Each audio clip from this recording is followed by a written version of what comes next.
Vamos dar uma olhada no dinheiro e no poder por trás do Bill Gates e discutir algumas empresas e indivíduos que podem não ser familiares a você, mas que administram nomes que você conhece em seu lar.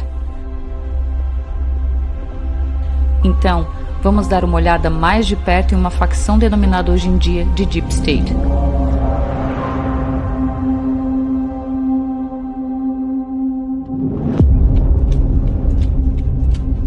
A história da rede de café mais popular do mundo começou em 1971 em Seattle, Washington, a qual originalmente começou como uma loja que vendia exclusivamente grãos de café.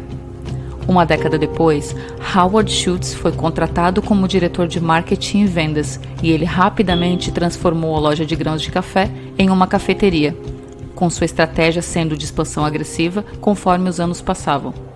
Mas nos anos 1980, o Starbucks entrou em crise financeira, pois os fundadores originais haviam adquirido uma empresa chamada Peet's Coffee. O dono do Starbucks abordou Schultz retransmitindo sua intenção de manter o Peet's. Ao Schultz, então, foi oferecida a posse do Starbucks por 3,8 milhões, se ele pudesse conseguir os recursos com investidores particulares dentro de 60 dias. Schultz alegou não ter o dinheiro, e ao final do mês ele mal angariou a metade, apenas para ter o mesmo dono do Starbucks abordando, dizendo que ele recebera uma oferta espontânea de 4 milhões de dólares de um grande investidor, e que se Schultz não conseguisse levantar esse dinheiro até o final do mês, ele teria que aceitar a oferta. A versão de Schultz dessa história, ele retransmitiu esses eventos ao seu amigo advogado, e seu amigo advogado respondeu dizendo a Schultz que fosse ao escritório e falasse com o associado sênior do escritório, que por acaso era um William Gates Sr., pai do Bill Gates da Microsoft. Sabe, o Gates Sr., advogado que sentou no conselho da Planned Parenthood antes dos dias do caso de Roe contra Wade, o Gates Sr., que casou com Mary Maxwell, a filha do banqueiro e neta do presidente do Banco Federal Reserve de Seattle.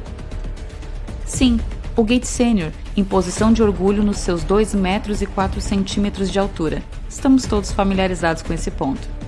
Então, Gates Sr. descobriu essa transação e aconselhou Schultz a dar uma volta com ele. Eles caminharam até o escritório do comprador rival não identificado, aonde o Gates Sr.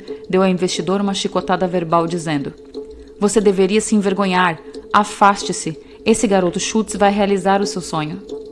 E então Gates se virou para Schultz e o instruiu a comprar o Starbucks e não se preocupar, que ele e Bill Gates Jr. iriam ajudá-lo. Que história linda, certo?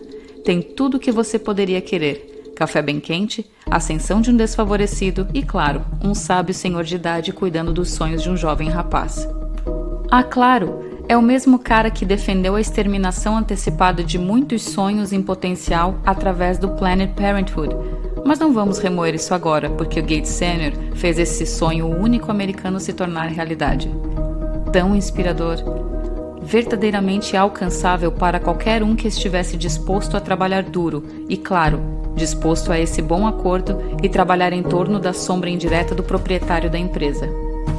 Se há alguma coisa em que o Starbucks tenha sido bem sucedido, é monopolizar um grupo demográfico vendendo a experiência da cafeteria com o copo do Starbucks como um símbolo de status, onde o atual logotipo do Starbucks, sendo que a maioria das pessoas pensa ser uma sereia de cauda dupla, que o Starbucks se refere como uma sereia, mas é na verdade uma criatura híbrida. Sua metade superior sendo uma fêmea humana e a metade inferior sendo 2 caudas de peixes ou 2 caudas de serpentes.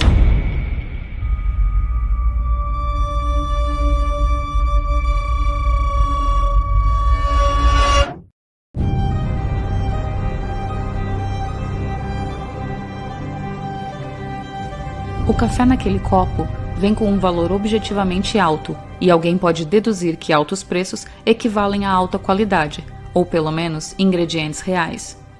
Mas quando você analisa a composição das bebidas e dos produtos assados do Starbucks, o que te resta são os OGMs, pesticidas, xarope de milho com alto teor de frutose e vestígios de hormônios de crescimento espalhados, os quais todos estão conectados a doenças crônicas e problemas de infertilidade. Até o leite tem OGM, de vacas alimentadas com uma dieta de milho OGM. Esse milho é pulverizado com pesticida como o Monsanto Roundup. Se você já pulverizou Roundup no seu quintal, Você sabe por experiência própria que mata tudo que entra em contato. Então, o que significa ingeri-lo no dia a dia?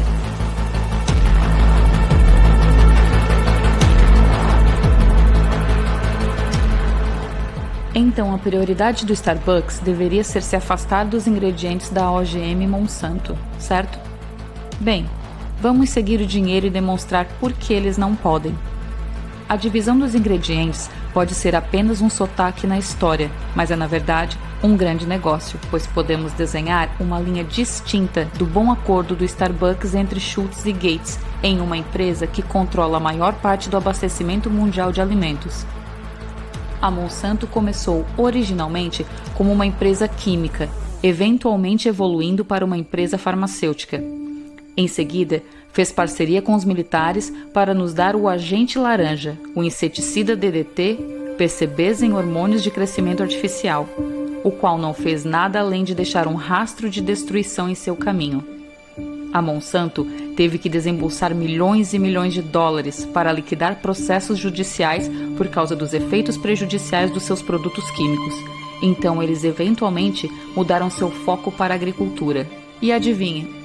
Agora eles podem controlar nosso abastecimento alimentar.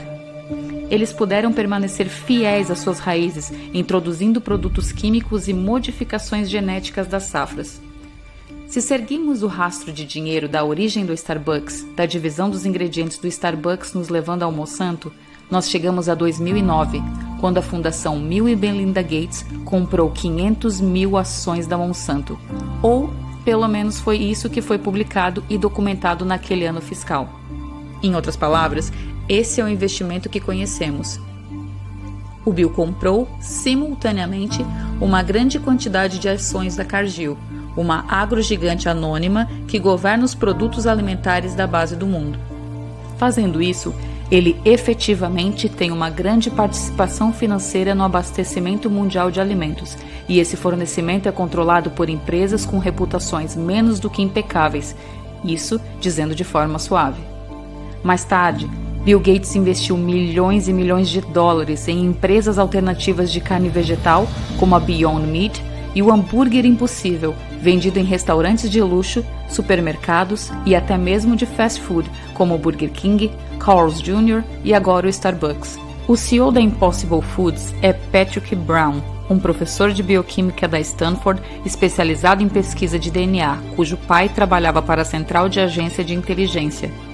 Enquanto os profissionais de marketing irão projetar campanhas para pintar essas carnes vegetais como alternativas saudáveis, é comprovado e documentado que esses hambúrgueres usam soja OGM e vegetais borrifados como o Monsanto Roundup. Recentemente, o Monsanto foi adquirido pela Bayer por 66 bilhões de dólares.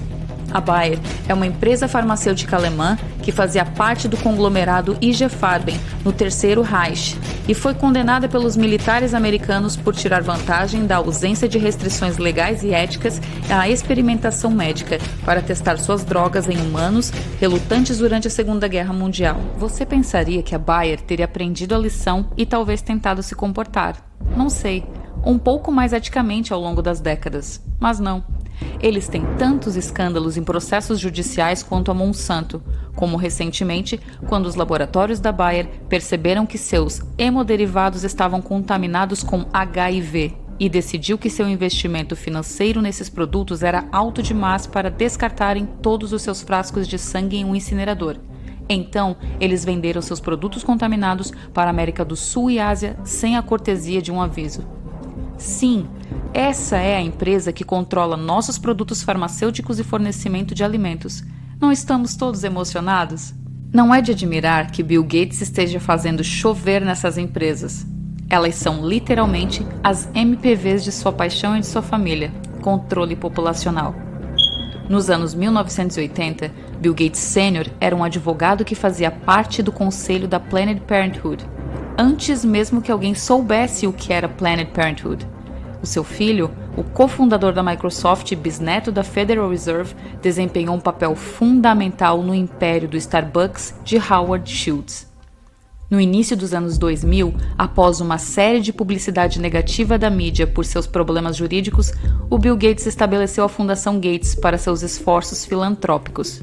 Durante esse tempo, Bill Gates não apenas declarou um explícito interesse no controle populacional, mas ele também investiu em gigantes farmacêuticos e agrícolas como a Monsanto, a qual tem uma reputação notória pelo total desprezo pela vida humana. Não apenas isso, mas quantidades significativas de produtos químicos da Monsanto podem ser encontradas nos investimentos de Bill Gates, como bebidas e alimentos assados do Starbucks, além de produtos derivados de carne e os hambúrgueres das Impossible Foods. Foi comprovado que esses produtos químicos causam câncer e infertilidade. Soa como um plano mestre traçado por um dos maiores bichos-papões do mundo. Mas Bill Gates é apenas um cara. Quem realmente é a força controladora por trás dele? Quem é a verdadeira potência financeira por trás de todas essas empresas? Quem é o homem por trás da cortina? Se você seguir o dinheiro, você chegará a um lugar: Bain & Company. A Bain & Company foi fundada em 1973 por ex-figurões de Boston Consulting Group, e esses figurões e suas famílias agora possuem times esportivos como o Boston Celtics, o New England Patriots e o Boston Red Sox, multibilionários que sentam no conselho da Federal Reserve. A Bain & Company é uma das 3 grandes elites no gerenciamento de firmas de consultoria, que são notoriamente sigilosas sobre si mesma e seu trabalho para clientes, ganhando assim o título KGB da consultoria ao longo dos anos. Você deve ter ouvido falar da Bain & Company durante a corrida de Mitt Romney para a presidência. As 2 pessoas mais famosas da Bain são Dick Cheney e Mitt Romney. E claro, o Dick Cheney foi vice-presidente durante a administração do Bush. Mitt Romney quase se tornou presidente. O próprio Mitt Romney iniciou no Boston Consulting Group, onde ele trabalhou ao lado de ninguém menos do que o primeiro-ministro israelense Benjamin Netanyahu. Eventualmente, Mitt Romney passou a trabalhar para a Bain, onde ele rapidamente subiu na hierarquia, tornando-se um dos vice-presidentes no final dos anos 1970, chefiando o capital de risco de um braço da Bain chamado Bain Capital. Você pode nunca adivinhar isso, mas o íntegro mormon Mitt Romney esteve lá durante o tempo todo, literalmente moldando a cultura e realidade dos Estados Unidos e de países ao redor do mundo, através da Bain & Company.